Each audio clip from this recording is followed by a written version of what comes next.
Money, money, money, money. All right, I promise I'm not going to sing for you guys again, but what I am going to do is bring you a really good episode from probably one of the most amazing financial minds that I have ever met. Winnie's son is one of the most followed financial advisors on social media today. That's how I found her. With over 18 years of experience in the industry, Winnie serves on the CNBC Financial Advisor Council, is a regular money contributor on Good Day LA, is a Forbes contributor, selected Investment News 20 Women to Watch, and many more. Guys, the list is so long, I'm going to have to put it in the show notes. Anyways, the long and short of it is I was able to get Winnie to come on to help you guys with some tips about finances during COVID. Understand, if you are listening to this after the whole pandemic is over, the tips still apply. You're going to be able to set yourself up for success in the future. And just an FYI, the tips aren't necessarily going to be, save some money, save what you can, don't stress out. Although we do talk about not panicking in pandemic, but these are going to be real tangible things. We get targeted into how you should invest. Should you invest at all? What you should be investing in? What are ways that you can also maximize the money that you are making right now?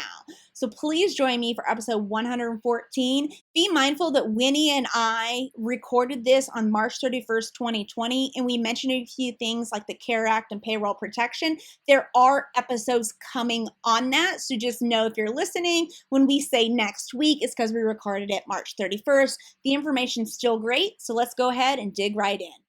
Welcome to the Business Bites Podcast, the podcast for busy entrepreneurs. Whether you're an online entrepreneur or seeking after brick and mortar success, this podcast brings you quick bites of content so you can learn and grow anywhere you are. Now here's your host, Rachel Brainke. Stories can make a difference not only in your life, but in your business. Your story might be like mine, a survivor, fighter, and entrepreneur that builds businesses while raising 5 kids, getting a law degree, and passing the bar at the same time. Maybe your story's a little different, but you know what? Your business should tell your story so you can connect with your community on a more personal level. As you guys have seen through my social media and with my podcast, headshot and brand photography can set you apart from your competition and make you a superstar. A thoughtfully crafted professional photography session can help you achieve this distinctive goal.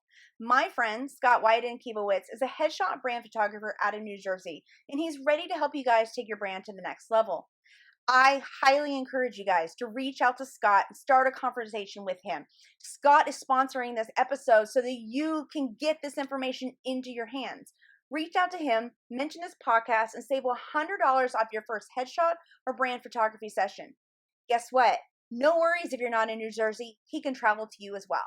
You can visit him at scottwyden.com/brands. That's SCOTTWYDEN.com/brands. Hey guys, welcome to episode 114 of the Business Bites podcast. I have an awesome treat for you guys today. I am joined by Winnie's son, but before I get into all of her amazingness and kick off with her, just understand that while in this episode, we're primarily going to be targeting the current COVID-19 circumstances and the financial impact on your small business, these are still tips that you guys are going to be able to use even after all this, and also to learn from to set you up so that if something like this ever happens again, you won't be in the same financial situation. So Winnie, thank you so much for taking your time. You've been so busy with media appearances, and I am especially grateful to have you. Oh, I'm so grateful to be here with you. So I have to know, how did you get the name The Wealth Whisperer? Well, Rachel, it's a long story, but basically quite a few years ago, I was doing an interview with a reporter, and she was asking me about how I became a financial advisor, what type of clients I work with, my experiences with working with children and my own kids and teaching them about money. And she says, "You are the wealth whisperer." And that's how it came to be. And then she put it she put it in an article, and then it started caught on, and a lot of people started calling me that, and really that's how it all began. Someone else named me. No, I love it. I love it because that's actually one of the things that caught my eye. How I found you was through Twitter, and trying to gather information for the podcast. And when I saw that, I was like, I have to have her. So I'm excited. How did you get into financial advising? Well, it's really by accident because, just like when you're a kid, you never think you're going to go into the financial services industry. I mean, it's not exactly like, woohoo, when I grow up, I want to be a financial advisor. I didn't even know what a financial advisor was. So it was really about 3 months before I started college. And I was all excited, typical Asian kid. I got really good grades and I did all this volunteer work. And so I was all destined to go to this great college. And then about 3 months before that, my mom pulls me aside and shares with me that the family, had my parents never had a lot of money, but they're really good savers. So they were really smart about not spending any money. And so I thought we'd be fine. And then they pulled me aside and said, "We're sorry, but remember that real estate project we invested in Claremont?" And I said, "Yeah." And they said, "Well, that was for your college." I was like, "Okay." And they said, "Well, some of the partners went bankrupt, and so we're getting pulled in bankruptcy. So you're not going to be able to No. go to, that private school anymore." And I said, "That's okay, that's fine." And then so basically, I started college, and when most people were like trying to figure out what classes they wanted to take and their roommates and all that, rushing sororities and everything else. So my job was basically to find multiple jobs to help my parents keep the house. So I wasn't even worried about student debt or anything like that because at that point it was just about survival. And that really was sort of my big aha moment of, wow, we were always so good about not spending any money. I mean, in my house, like a treat would be like once a month, my parents would take us to like Burger King.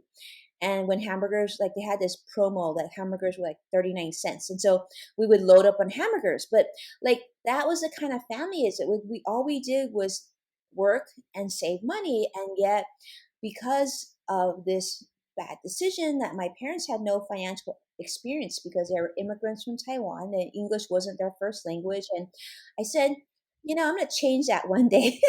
so Mhm. so through college um, and when I was getting close to graduation, I started taking the personal financial planning program at UCLA at night.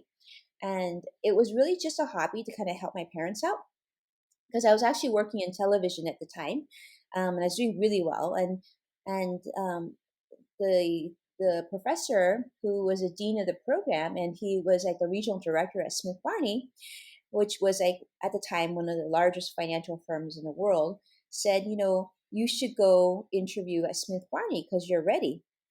And how I said, well, I have a really good job in television right now, and so I don't know if I really want to do this, but my boyfriend, who's now my husband, he said, well, why don't you just try? Because in television, you're working from 2 p.m. to 2 a.m. Might not be the best Mhm. long term decision. So yeah, so that's pretty much it. I started to interview at Smith Barney. I got multiple offers and then put on my first suit and went to work. And never looked back. Well, that's awesome. And you know what? I'm sad that happened to your family, but what I love about the story and my story is kind of similar in that I got into entrepreneurship because I had cancer and, I had that whole aha moment that I didn't want to work for someone else and I wanted flexibility for family and all that sort of thing. But what I find interesting about your story kind of fits in with what we're dealing with in the world right now. How many people probably and entrepreneurs that are listening thought I was doing well with savings. I thought I was doing well with finances. Who could have predicted a pandemic and literally the whole world stops? I mean, and I kind of want to shift into some of the tips that we can give them based on your experience. I mean, have you seen anything like this before? Well, not quite to this degree. I mean, I've been a financial advisor now for almost 20 years. So I've seen a lot. Like I've been through 9/11. I've been through the Mhm. Mhm. multiple financial crisis, Brexit and everything else and SARS. And so, I mean, we certainly saw a lot of natural disasters and we saw market corrections, but this is a whole different beast in its own. Yeah. And are you feeling optimistic about the impact that, or the way, I guess I should phrase it, are you feeling optimistic about how many business owners can bounce back from this? Or are you feeling in your gut that this is really scary for many of them? Oh, I think, I think we're all scared. I do Mhm. think that, being in my position, I work with clients of all sizes, mostly business owners. And, um, you know, I do. I think you can only be as optimistic as you can. I'm a very naturally optimistic person. I think we'll be just Mhm. fine long term, but that doesn't mean that everybody will be fine long term. Mhm. I think this experience is going to certainly um, contract the a lot of the practitioners, individual Mhm. workers, gig economy workers. A lot of entrepreneurs who want to be entrepreneurs, I think, are going to get flushed out. I think, Mhm. many of the larger companies show that there's safety there, right? Because a lot of the big companies can pay for you to not work Mhm. or work from home or pay your benefits during this time. Um, and I think that there's going to certainly be a flushing out temporarily, not long term. I mean, the beautiful thing about being in the greatest country in the world, the United States, is that we always have this sort of spirit, entrepreneur, charisma, and boldness. So temporarily, it'll flush things out. I think I'm, of course, concerned of the effect that it'll have on our children because, like, I've got three kids under the age of 12 sitting downstairs, and this is something that they will remember for the rest of their lives. And how is that going to affect them when they come to decide where they want to work, how they're going to treat their money, Mhm.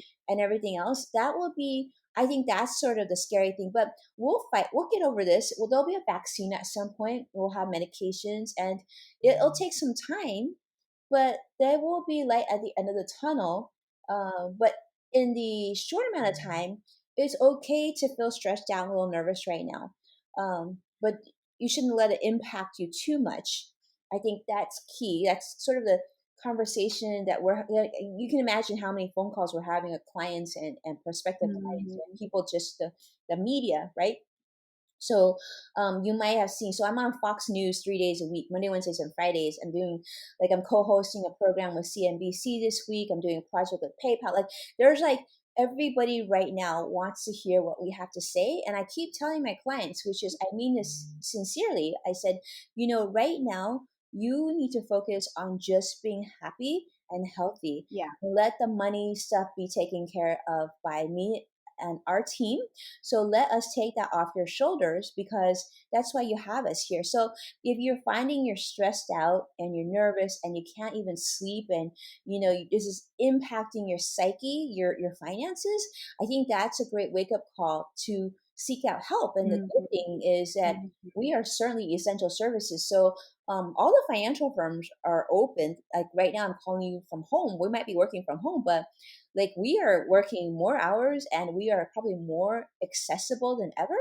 So just seek somebody out to help you, and in time you'll be just fine. We just gotta get together. I mean, just get through this all together, and everybody wants to help, and that's one area that I think we have seen. Just I have never seen the demand for financial advice as Mhm. I'm seeing now. This is like literally the tsunami of, of seeking out professional advice, which I think is a good thing long term. I think if more people sought out professional advice, that will just help them like plan for their future retirement, help their kids pay for college, all that Mhm. beautiful stuff. If more people, take on this role now, it just means the future will be stronger. So I'm optimistic. I feel like my audience is probably going, Rachel paid you to say that because I'm on the podcast. I own a law firm, and we're completely barraged with questions right now about contracts and stuff like this. But it definitely is, we're here to help, and people are scrambling with questions. And that's why I wanted to get from you just like your quick 3 tips of what these entrepreneurs can do financially, maybe now that can help them in the short term. I mean, I don't really even know how to guide them, and that's how you ended up here. So can you think of a few things Sure. that we can tell those listening? Because and as you're talking, I just was thinking, I'm a very control type A person. So in this very uncontrollable environment, I Mhm. feel like being able to sit down, listen to a podcast, watch your stuff on the news, and make a plan helps to ease my anxiety. So what can we give them? What are some tips that they can have? Okay, so I only get 3 tips, so I'm not even going to say the first one, which was like, don't panic. So I'm not even going to waste one of my tips for that. But the first tip I would say is right now is to be really honest with yourself, right? If your financial needs, like if you're not retiring this year or next year, and you feel good about how you're invested in terms of your 401k or IRA or whatnot, then um, be real realistic. If you're the kind of person that's just so panicked, you don't even want to look at it, then maybe that's the best thing that you can do right now. Mhm. Instead, if you're the type of person that says, you know what, I kind of want to know, but kind of don't want to know, but I feel like I need someone to look it over and see if they can make things a little bit better, then you should reach out to a financial advisor right now. I mean, those are the calls we're getting nonstop. And you can certainly call us, or you can find, or if you have a financial advisor, great, you should reach out because that's what we're here for. The second thing I think is super important right now, and so some of you might know because I actually do live streaming after the market closes every single day. So this is important because the market news is changing so quickly, as well Mhm. as the fiscal stimulus policy. So I really want you to pay attention to this because, like, for those of you who are business owners and whatnot, the CARE Act is awesome. I mean, today you can go to the Small Business Administration website, apply for your $10 grant if you're having financial troubles with your company, which I don't know how many people don't have troubles with their company. And then Mhm. next week you can apply for the Paycheck Protection Program through your bank, to help pay for your employees, your rent, like your business rent, all the other business expenses, things like that. That's going to be in place next week. So there's a lot of things that you can proactively do, you don't want to miss out on. So take this opportunity to seek this information out. So if you're a business owner, if you're not paying attention, you're going to lose money. So the best way to do this is to simply like listen to podcasts like yourselves. You can certainly follow me on all my social channels if you want. Yeah. We're going live. It's totally free. You can sit back in your pajamas and watch because most of my clients, I did this because, most of my clients don't want to hear, they don't want to sit in front of CNBC and CNN Finance and Yahoo Finance every single day. Well, that's what I do. So I'll give it to you in 20 minutes of the only things that you need to know, and you can get in and get out. And you can, it's like Netflix. You can go on the social channels and play it when you want to.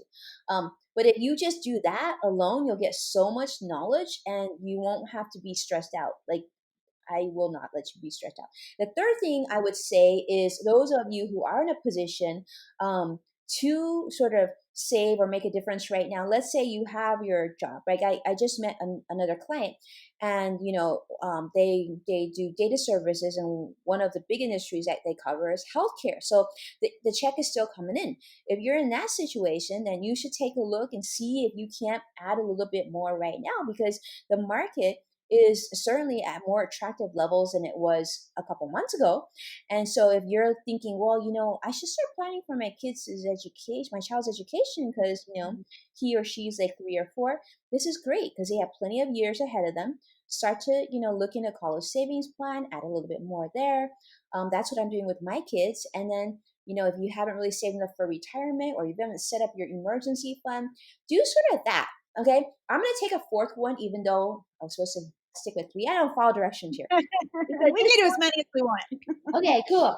This one you're gonna love, okay? Because I call it profitable shopping, and I think all of you guys deserve some profitable shopping because you're awesome. And so, what I want you to do is, I don't mean you go shop on Amazon or Target or Walmart or Instacart. No, no, no. What I mean by this is, so right now you're at home, or you should be at home, and so you got a little bit more time to do your personal stuff. So what I want you to do is I want you to call your car insurance, your homeowner's insurance.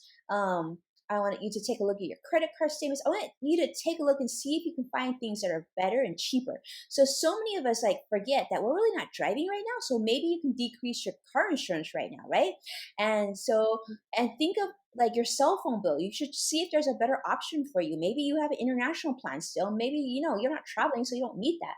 And find like better internet that's cheaper and faster. Take this opportunity to do some profitable shopping. That's my big thing right now. And those of you who have kids like me, let me tell you, one of the best things you can do is, first of all, talk to your kids about all this craziness. And I recommend having your child work with you to sell one item per day on eBay. And just Hmm. go through the house, and like, this is really fun stuff. It will help you save money, which in turn gives you more money. And then maybe if you want to get started, um, this is a great time to consider sort of making sure that the next time this happens, and we should always plan for this happening another time, that you'll be financially okay. So next time, we learn from this is like a great financial education, if you will. Think about it Hmm. a positive way. You're gonna be fine, as long as don't go out and talk to people and don't go hang on the beach, and you'll be just fine. What I like is this is forcing me to not spend money because Amazon's taking too long to deliver and I can't go out to eat. So, that's a surefire way for savings right there. I did have a question for you on kind of thinking about the savings retirement aspect. One of the top questions that I've received, which I don't know why people are asking me financial questions. This is why I have you now. I'll send them your way, but they're asking me, more of as a crossover to like taxes. They're thinking, should I keep contributing into my IRAs, my what is it? What is the IRS IRA that the SEP, The the SEP SEP IRA, IRA? the SEP or the simple, and then there's a one person 401k, and there's a company 401k, and there's a 403b. Yeah, so that's a golden question. I get asked that constantly. And I'll tell you this. It really depends on your situation, right? So I'll give you an example. So let's say you're in a situation where you're part of the 3 million people who apply for unemployment. Obviously, this is not a great time for you to do that. Let's assume Mm, that you're not, right? Because you had mentioned thinking about contributions or decreasing contributions. I think it depends. So if you're in a situation where financially you are worried about your job, or you did lose your job, then obviously you don't really have income, so you're not really contributing to your 401k. But for like your SEP, yeah, I think you can certainly wait, because the filing date on taxes has been extended to July 15th, so there's not really that urgency to mhm, contribute like your last year's contribution. But if you're like some other people, like I'll give you an example. So I am the money person on Good Day LA too. So when I was going to the studios, a lot of people were asking me, "So Winnie, what do I do right now?" Well, you're still working. You still have paycheck, and so what I would suggest you do is right now double up on your 401k contributions. And they said, mm, "Really?" I said, "Yeah, because right now things are very inexpensive because people are very nervous." And then you contribute double or even triple if you can. And then later at the end of the year, if things get better, you can always decrease your contribution, but you're getting to, mm. it's much better to buy when things are less expensive, right? And then later on, you can pull back those contributions. So in terms of your IRA, if you're in a situation where you have the money set aside, it's just sitting in a savings account right now or a checking account, not earning any interest, then yeah, absolutely. I think you should actually. I'll even plug this, because a lot of people have been saying like, Winnie, you need to talk about this more. We set up this program called SavingPie.com, and you can set up your whole account, like your IRA, online and fund it online without ever actually seeing a human. So you get, yeah. So it's really cheap too. It's like less than 1%. So it's really cheap to set up, and you have actually, it's built by my team and I.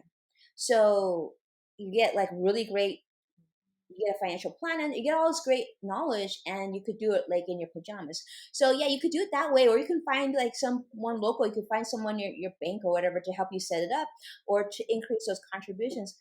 I'm a big believer in if you're financially able and you have a lot of time ahead of you and you're not worried about the market dropping more, because I certainly think the market will probably drop more, then I'm good with adding right now. I mean, I certainly am, and many of my clients are.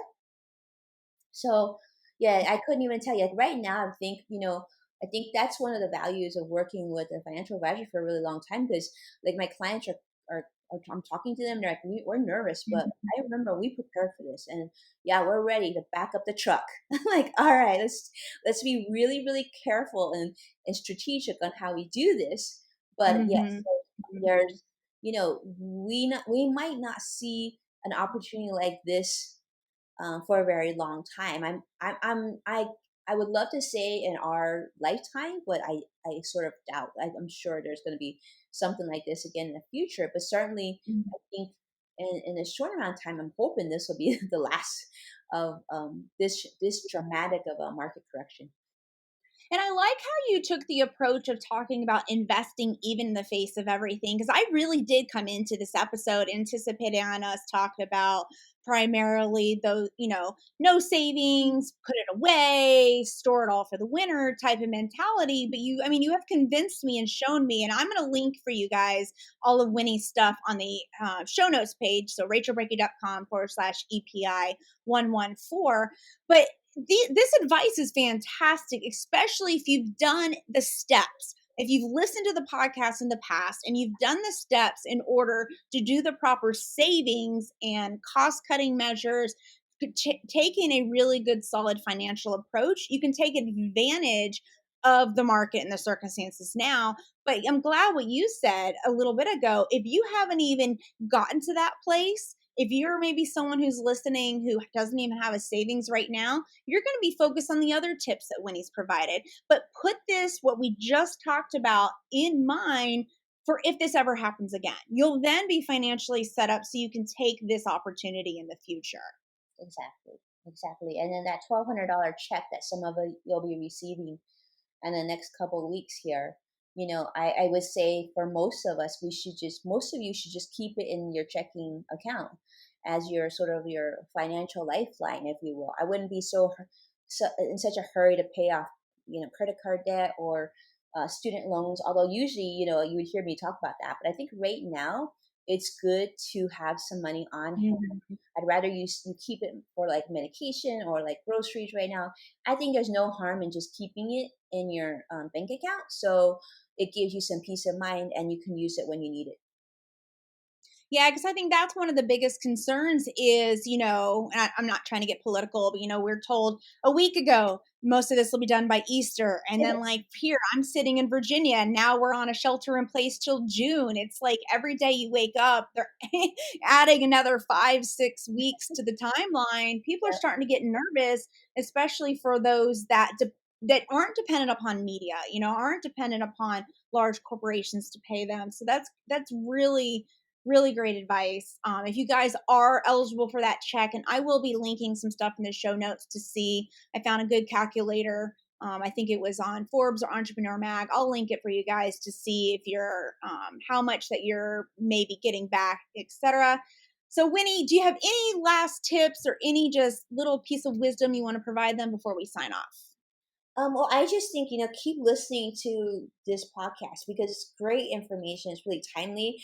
And I love how it's just boom, boom, boom. But more importantly, I think take the opportunity to like at least pay a little attention to, if nothing else, the $2 trillion fiscal stimulus, because there's elements of it that will apply to you and that will help you. So instead of Mhm. just not facing or not listening to any of it, I would actually step up and take an active role right now and take the opportunity, Mhm. because I think right now a lot of the news coming out is very, very scary. But like your podcast, my stuff, it's so uplifting and positive, and we're trying to help. And I think the more knowledge, the more often you watch it, you start to get used to the terms, and it's really not frightening. And more importantly, you're going to get so much smart literacy right now that will help you long Mhm. term. So, and again, sharing is caring, right? So reach out to your friends and family. Do that as much as you can and check up on people and see if you can help them get the knowledge that you have as well. That's fantastic. Well, thank you, Winnie. I appreciate it. Guys, just a reminder, this is going to be episode 114. I'm probably going to break the schedule because I have so much other information coming out. I'm going to have an episode on the Paycheck Protection, CARE Act, all that sort of stuff. So make sure that you keep checking back to rachelbreaking.com. We're going to have a COVID specific page with all this linked of information. And just remember, just like Winnie said, sharing is caring, not even just sharing this information, but just sharing kindness and reaching out to check on your fellow business owners who may also feel completely stressed out and alone during this time. Don't forget to jump into the Business Bites podcast Facebook group. There's a lot of great entrepreneurs that are providing a lot of information and support so that you don't feel so alone. Thanks for joining Rachel on this episode of the Business Bites. For show notes, a list of recommended tools, or referenced episodes, you can find them at businessbitespodcast.com. Until next time.